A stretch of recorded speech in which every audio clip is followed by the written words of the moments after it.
কেরালাতে গুরুভাজুর নামক এক জায়গায় ভগবান শ্রীকৃষ্ণের যে মন্দিরটা আছে সেটা খুব জনপ্রিয় এবং নিয়মিত হাজার হাজার মানুষ দর্শন করতে সেখানে যায়।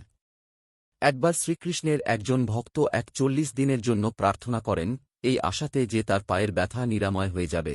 যেহেতু সে হাঁটতে পারছিল না তাই অন্য লোকেরা তাকে বহন করে সব জায়গায় নিয়ে যাচ্ছিল। যেহেতু সে ধনী ছিল তাই সে কয়েকজন ব্যক্তি ভাড়া করতে পেরেছিল যারা তাকে মন্দির প্রাঙ্গণ ঘুরিয়ে নিয়ে যাবে। প্রতিদিন সকালে তাকে স্নান করানোর জন্য মন্দিরের ট্যাঙ্কের কাছে নিয়ে আসা হতো। এইভাবে সে তার প্রার্থনার ৪০ দিন সম্পূর্ণ করে ফেলে, তবুও তার অবস্থার উন্নতির কোনো চিহ্ন পাওয়া যায় না, যদিও সে তার আন্তরিক প্রার্থনা ভক্তি ভরে ভগবানকে জানিয়েছেন। অন্যদিকে শ্রীকৃষ্ণের আরেকজন ভক্ত ছিল যে দরিদ্র এবং অত্যন্ত ভক্তির সাথে ওই মন্দিরে ভগবানের প্রার্থনা করছে যাতে সে তার মেয়ের বিয়ে সম্পন্ন করতে পারে। পাত্র ঠিক করা হয়ে গেছে এবং মেয়ের বাগদান হয়ে গেছে, কিন্তু এই ভক্তের মেয়ের বিয়ে দেওয়া এবং সোনার গয়না কেনার মতো অর্থ ছিল না।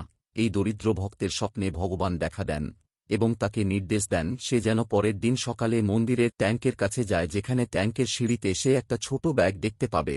সে যেন ওই ব্যাগটা ওখান থেকে নেই এবং পিছনে না দেখে ওখান থেকে দৌড়ে চলে যায়।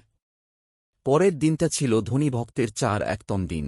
যদিও তার অসুস্থতার নিরাময় হয়নি, তবুও সে একটা ছোট ব্যাগে কিছু সোনার মুদ্রা এনেছিল শ্রীকৃষ্ণকে উৎসর্গ করবে বলে। ট্যাঙ্কের কাছে স্নান করতে যাওয়ার আগে সে ট্যাঙ্কের সিঁড়িতে ব্যাগটা রেখে দিল।